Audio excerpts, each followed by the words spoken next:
அதுக்கப்புறம் கால் வந்து எங்க அப்பாவுக்கு பூர்ணமா குணம் அடைஞ்சிட்டு வரும்போதுதான் நான் டாக்டர்கிட்ட சொன்னேன், இந்த கருமஞ்சள் தான் நான் சாப்பிட்டாரு, எங்க அப்பா சாப்பிட்டாரு. இது சாப்பிட்டுதான் உள்ளுக்கு இருக்கிற சாணாலாம் வந்துச்சு, எங்க அப்பாவோட காலை வெட்டணும்னு சொன்னாங்க டாக்டர். ஆனா இப்ப எங்க அப்பாவோட கால் ரொம்ப நல்லா இருக்கு. எங்க அப்பாவோட காலை கொஞ்சம் சில பேர் போட்டோ பிடிச்சி வச்சிருக்கேன், அது உங்ககிட்ட காட்டுறேன்.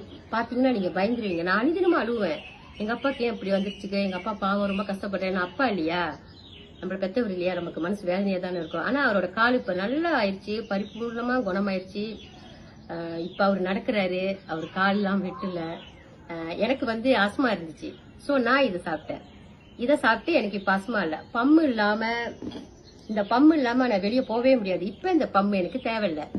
சோ எங்க குடும்பத்துக்கு இந்த வால்டன் ரொம்ப அருமையான ஒரு ப்ராடக்ட். ஒவ்வொரு வீட்டிலும் இந்த ப்ராடக்ட் இருக்கணும். இதை பத்திலாம் ஆராயுங்க. நீங்க வந்து இதை வாங்கி வீட்டுல உள்ள வயசானவங்களுக்கு ஏதாவது சீக்கு இருக்கும், கால் வெளி கை அதெல்லாம் கொடுங்க நீங்க. அப்புறம் நான் டாக்டர் கிட்ட இதை அறிமுகப்படுத்தினேன். அவங்க சொன்னாங்க உண்மையாவா அப்படின்னு சொல்லிட்டு அவங்க இதுல ஏஜென்ட் ஆகி வர பேஷனுக்கெல்லாம் ரொம்ப ஏதாச்சும் சீக்கா இருந்தா இதை கொடுக்க ஆரம்பிச்சுட்டாங்க.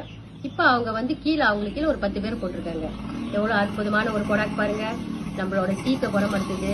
அதனால இத கொடுத்த நம்ம சிஓக்கும் நம்ம மூர்த்தி சாருக்கும் இந்த வேலையில நான் நன்றியை தெரிவிச்சுக்கிறேன். இன்றைய தினம் வந்து தந்தையர் தினம். அனைத்து தந்தையருக்கும் என்னோட வாழ்த்தை சொல்லிக்கிறேன். தந்தையர் தின வாழ்த்துக்கள். நன்றி, வணக்கம்.